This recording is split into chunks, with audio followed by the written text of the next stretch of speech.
बहुत स्वागत है आप सभी का जी राजस्थान में और मैं हूं आपके साथ अंकुश वासा। और चले सीधा रुख करें श्रीगंगानगर का। श्रीगंगानगर की श्रीकरणपुर विधानसभा सीट पर किसकी जीत होगी और किसकी हार होगी आज ये तय हो जाएगा। वोटों की गिनती जारी है और सुबह 11 बजे आपको बता दें कि 11 बजे तक तस्वीर यहां पर साफ हो जाएगी। मतगणना को लेकर डॉक्टर भीमराव अंबेडकर राजकीय महाविद्यालय के निर्धारित कमरों में 17 टेबल लगाए गए हैं और श्रीकरणपुर विधानसभा सीट पर 5 जनवरी को वोट डाले गए थे, चुनाव हुए थे और आज मतगणना हो रही है। और इसके साथ ही आपको बता दें चुनाव में करीब 80.50% मतदान हुआ है। रिकॉर्ड तोड़ मतदान यहां पर हुआ है। मुख्य मुकाबला भाजपा के सुरेंद्रपाल सिंह टीटी और कांग्रेस के रुपेंद्र सिंह के बीच में है। दोनों ही पार्टियों के चुनाव में जीत के दावे किए हैं दोनों ही पार्टियों ने। और भाजपा ने प्रत्याशी सुरेंद्रपाल सिंह टीटी को चुनाव होने से पहले ही मंत्री बनाकर बड़ा दांव भी खेल दिया था। उधर कांग्रेस प्रत्याशी गुरमीत सिंह कुंदर के निधन के बाद में कांग्रेस ने उनके बेटे रुपेंद्र सिंह को चुनाव मैदान में उतारा है। और ऐसे में आज ये पता चल जाएगा कि श्रीकरणपुर में बीजेपी का दांव भारी पड़ेगा या फिर कांग्रेस की सहानुभूति कार्ड।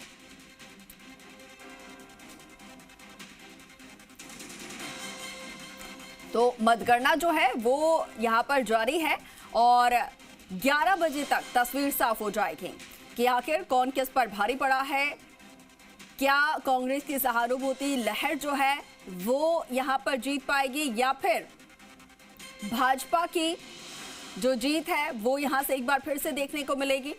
क्या क्योंकि भाजपा की सरकार यहां पर बनी है तो ऐसे में उसका प्रभाव यहां पर ज्यादा देखने को मिल सकता है या फिर कांग्रेस जो है वो अपनी सहानुभूति कार्ड खेलने में सफल हो पाती है। इससे पहले बीजेपी ने एक बड़ा दाव खेला कि चुनाव से पहले ही सुरेंद्रपाल सिंह टीटी को पहले ही मंत्री पद की शपथ दिला दी, मंत्री बना दिया गया उन्हें। तो ऐसे में कांग्रेस ने इसको लेकर आवाज भी उठाया था। कांग्रेस ने कहा था कि साफ तौर पर लोगों को लुभाने की कोशिश की जा रही है। और हमारे सहयोगी रौनक हमारे साथ लाइव जुड़े हैं, चलिए सीधा उनका रुख कर लेते हैं।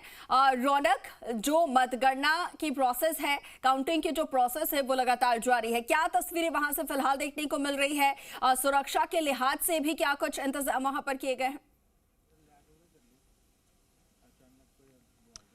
जी बिल्कुल अंकुर, देखिए जानकारी दे दूं, मतगणना जो है वो शुरू हो गई है। बैलेट पेपर यहां पर खोले गए हैं। बैलेट पेपर की जो काउंटिंग है वो यहां पर शुरू कर ली गई है। अंबेडकर गवर्नमेंट जो कॉलेज है उसके भीतर हम लोग मौजूद है। तस्वीरें यहां पर कैमरा सहयोगी भूषण से कहूं वो दिखाते रहे किस तरह से यहां पर सुरक्षा के पुख्ता इंतजाम किए गए। हालांकि देखिए तमाम जो 100 मीटर की जो परिधि है कॉलेज के बाहर की और अंदर पूरी तरह से सील पैक कर दिया गया है। कोई भी जो है अब आ जा नहीं सकता अंदर पूरी तरह से। और कहीं ना कहीं ये कहा जा सकता है कि जिस तरह से मतगणना अब शुरू हुई है कुछ देर में रुझान आने शुरू होंगे। हालांकि ये कहा जा रहा है कि 11 बजे के बाद तस्वीर साफ हो सकती है कि आखिर श्रीकरणपुर विधानसभा सीट पर किसका कब्जा होता है। तो कहीं ना कहीं देखिए आप देखिए तस्वीरें यहाँ पर पूरी त्रिस्तरीय सुरक्षा घेरे में जो है मतगणना यहाँ पर की जा रही है।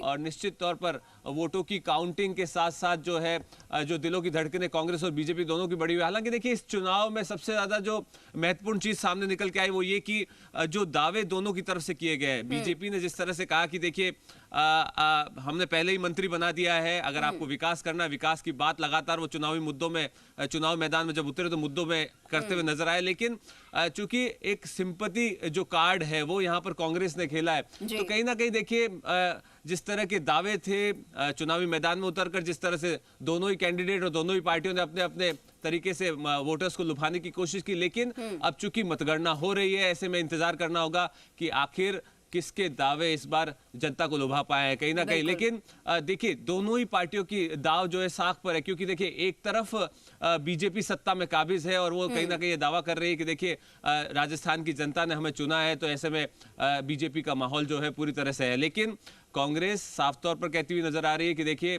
कांग्रेस का गढ़ रहा है श्रीकरणपुर और उसके साथ साथ लगातार जिस तरह से रुपेंद्र सिंह जो है उनके अपने अपने दावे हैं। तो कहीं ना कहीं इंतजार करना होगा कि मतगणना के साथ जो रुझान अब आने शुरू होंगे। लेकिन सबसे महत्वपूर्ण बात यह कि निर्वाचन आयोग ने साफ तौर पर कहा है 17 टेबल्स यहाँ पर बनाई गई है, लगातार एक के बाद एक जो है राउंड यहाँ पर होंगे और उसके साथ नतीजे सामने आएंगे। जी अंकुर। रौनक, 17 टेबल्स हैं। राउंड्स की अगर बात की जाए तो कितने राउंड्स यहाँ पर होंगे, कितने राउंड्स की मतगणना होगी और उसके बाद रिजल्ट जो है वो सामने आ पाएगा? जी बिल्कुल, देखिए 17 टेबल्स यहाँ पर बनाई गई। अभी बैलेट पेपर्स की काउंटिंग जो है वो शुरू हो गई है। निश्चित तौर पर अगर की जाए और 8:30 बजे यानी अब कुछ ही पल में ईवीएम्स जो है वो यहाँ पर जो है उसकी काउंटिंग शुरू हो जाएगी। अगर बात की जाए चूंकि 80% मतदान हुआ, यानी अच्छा मतदान इस बार श्री कर्णपुर विधानसभा सीट पर देखने को मिला है।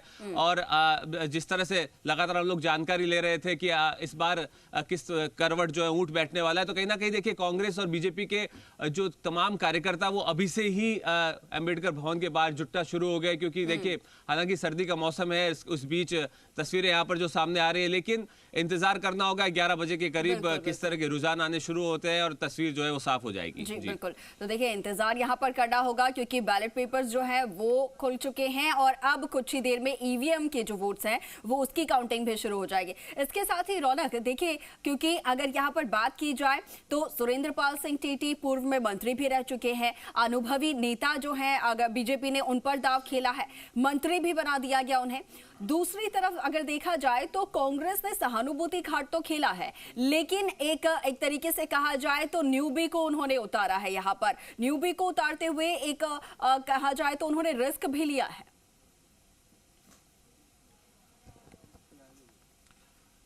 जी बिल्कुल, देखिए एक जानकारी मैं आपको दे दूं, सुरेंद्र पाल सिंह टीटी है, बड़ा अनुभव है, बीजेपी के बड़े नेता हैं। उसके साथ साथ आप देखिए कि चुनाव से पहले ही उन्हें कई मंत्रिपद के साथ उन्हें कई विभागों का कार्यभार दे दिया गया है। तो कहीं ना कहीं बीजेपी साफ तौर पर कहना चाह रही है कि देखिए वरिष्ठ नेता है, हाँ हमारा उन पर पूरी तरह से भरोसा है और उसी भरोसे पर कहीं ना कहीं इस चुनावी मैदान में सुरेंद्र पाल सिंह टीटी जो है वो अपने अपने दावे जो है करते हुए नजर आए। हालांकि देखिए दूसरी तरफ सिंपैथी कार्ड कांग्रेस ने जरूर खेला है, लेकिन ये कहा जा रहा है कि जिस तरह से विधानसभा चुनाव राजस्थान में उस दौरान ये कहा जा रहा था कि रुपेंद्र सिंह जो है उनको यहाँ पर टिकट दिया जाए, लेकिन कहीं ना कहीं पेच फंसा हुआ था। लेकिन अब तस्वीर साफ है, तस्वीरें यहाँ पर दिखाते रहे कैमरा सहयोगी से को लगातार, चूंकि तमाम अधिकारी यहाँ पर पहुंचे हैं और मतगणना जो हो रही है उस पर कहीं ना कहीं नजर बनाए हुए। मुख्य निर्वाचन अधिकारी से हमारी बातचीत हुई, उन्होंने साफ तौर पर कहा कि देखिए अब बैलेट पेपर के जरिए मतगणना हुई है और अब ईवीएम के जरिए की जा रही है, तो कहीं ना कहीं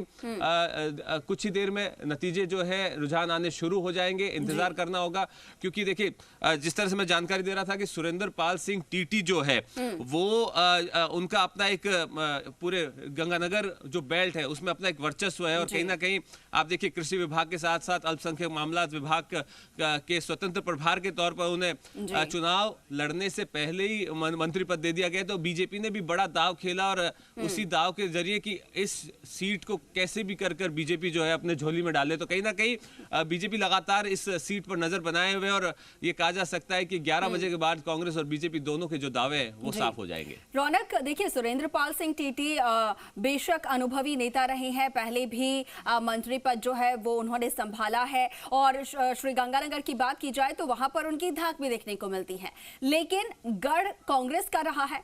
तो ऐसे में क्या कांग्रेस की तरफ से जो सहानुभूति कार्ड है वो बीजेपी पर महंगा पड़ता दिख सकता है या भारी पड़ता दिख सकता है?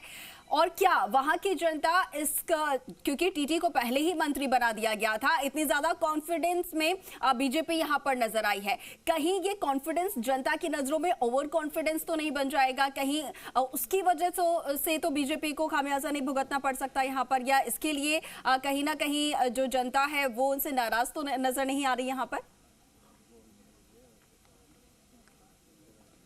जी बिल्कुल, देखिए दोनों ही पहलुओं को टटोलने की जरूरत है। आप देखिए अगर बीजेपी के दावे तो कांग्रेस के भी दावे, लेकिन रिजल्ट क्या आता है उस पर तमाम जो है बड़े नेताओं की नजर है। क्योंकि हाल ही में सत्ता परिवर्तन हुआ है राजस्थान में, भजनलाल शर्मा मुख्यमंत्री है, उनकी अगुवाई में पहला चुनाव कहा जा सकता है राजस्थान में कहीं ना कहीं। और 2024 पर पूरी तरह से तमाम लोगों की निगाहें हैं, क्योंकि देखिए जनरल इलेक्शंस होने हैं, लोकसभा चुनाव होने हैं, उस पर कहीं ना कहीं तमाम लोगों की निगाहें। ऐसे में श्री कर्णपुर विधानसभा का जो ये चुनाव है ये बहुत महत्वपूर्ण इसी नजर से भी माना जा रहा है, क्योंकि देखिए अगर बात की जाए दोनों ही पहलुओं की, अगर कांग्रेस यहाँ पर जीतती है तो कहीं ना कहीं कांग्रेस के नेता आने वाले चुनाव में कहीं ना कहीं बीजेपी पर हमलावर होते हुए नजर आएंगे, और अगर बीजेपी के कैंडिडेट यहाँ पर जीतते हैं तो साफ तौर पर कहेंगे कि देखिए राजस्थान में सत्ता परिवर्तन हुई है, जनता ने जो भरोसा जताया है वो अब भी कायम है। जिस तरह से कर्णपुर में विकास के दावों की बात की गई, मंत्री पद दिया गया चुनाव से पहले ही, तो कहीं ना कहीं बहुत सारे जो दावे बीजेपी की तरफ से वो कहीं ना कहीं साफ होंगे, लेकिन चूंकि नतीजे के बाद ही साफ हो पाएगा कि श्री कर्णपुर विधानसभा की जनता ने आखिर किसे दोनों ही पार्टियों के दिग्गजों ने आकर चुनाव प्रचार भी किया है, जनता से वादे भी किए हैं,